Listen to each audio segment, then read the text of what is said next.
प्यारे दोस्तों, आप सभी का स्वागत है शर्मा जी मैथ अकेडमी में। मैं आज समझाने वाला हूँ परमेय संख्या और अपरमेय संख्या के बीच अंतर। तो परमेय संख्या कौन सी होती है?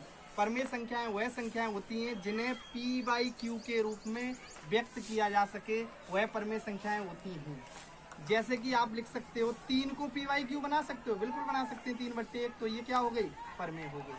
यानी कि इसका मतलब कौन कौन सी संख्याएं? सम संख्याएं, विषम संख्याएं, अभाज्य संख्याएं, भाज्य संख्याएं, यह सभी परमेय संख्याएं होती हैं। पहली बात, जिसे भिन्न के रूप में व्यक्त किया जा सके परमेय संख्या कहलाती हैं। कुछ लोगों को अपरमेय संख्या नहीं समझ में आती है, इसी के लिए मैं अपरमेय संख्या को बताने वाला हूँ। अगर मैं बात करूँ अपरमेय संख्या की, ऐसी संख्याएं जिसे आप p/q के रूप में व्यक्त नहीं कर सकते, अपरमेय संख्या कहलाती हैं। p/q के रूप में व्यक्त नहीं कर सकते, अपरमेय संख्या कहलाती हैं।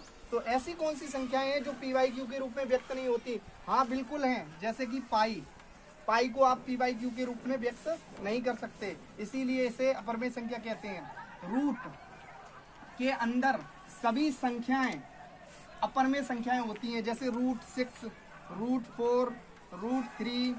ठीक है, ये सारी √4 नहीं हो सकता, √8 हो सकता है, क्योंकि 4 तो पूर्ण वर्ग है ना। तो रूट के अंदर जितनी भी संख्याएं होती हैं वह भी अपरमेय संख्याएं होती हैं। अपरमेय संख्याओं का मान दशमलव के बाद अनियमित होता है। अनियमित होने का मतलब 0.3 आया, उसके बाद बढ़ता ही चला जाएगा और कहाँ तक जाएगा? इन्फिनिटी, यानी अनंत तक जाएगा। ऐसी संख्याएं, इसे बताओ आप p/q के रूप में व्यक्त कर लोगे? नहीं कर सकते ना। ठीक है, तो यह कैसी संख्याएं हैं? अपरमेय संख्याएं। या किसी भी संख्या के ऊपर दशमलव के बाद बार आ जाए तो भी अपरमेय संख्याएं होती हैं। दूसरी बात, मैं यह भी बताना चाहूंगा, जिस संख्या पे घात पूर्ण घात नहीं होती है, अपरमेय संख्या होती है। जैसे कि 4 की घात में 1/2 लिख दूं तो यह अपरमेय संख्या होगी, ना कि परमेय संख्या। लेकिन ये 4 तो पूर्ण वर्ग है, इसलिए अगर मैं 3 के ऊपर आधी घात लिख दूं तो यह अपरमेय संख्या होगी। अगर मैं 2 के ऊपर 3/2 लिख दूं तो भी अपरमेय संख्या होगी। और मैं आपको बताना चाहूं, रूट जो होता है ना, रूट, अंडर रूट, जो आप रूट जानते हैं ना, रूट वो हमेशा आधी घात के बराबर होता है। इसी कारण रूट के अंदर सभी संख्याएं अपरमेय होती हैं। क्यों? अगर आप 7 के ऊपर आधी घात लगा रहे हो तो इसका मतलब ये भी है √7। ठीक है, ये सभी संख्याएं अपरमेय होती हैं। बस यही था आज का संदेश, परमेय संख्या और अपरमेय संख्या। तो अपरमेय संख्याएं वह संख्याएं होती हैं जिन्हें p/q के रूप में नहीं लिख सकते हैं। रूट के अंदर सभी संख्याएं, क्यों? रूट का मतलब आधी घात, जिस पे आधी घात है वह भी अपरमेय संख्या।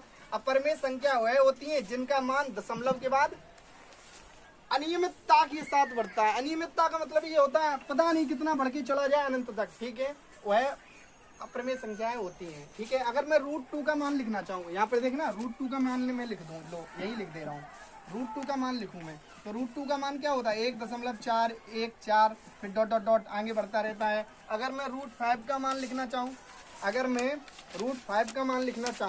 तो √5 का मान कितना होता है? 2.2360 डॉट डॉट डॉट।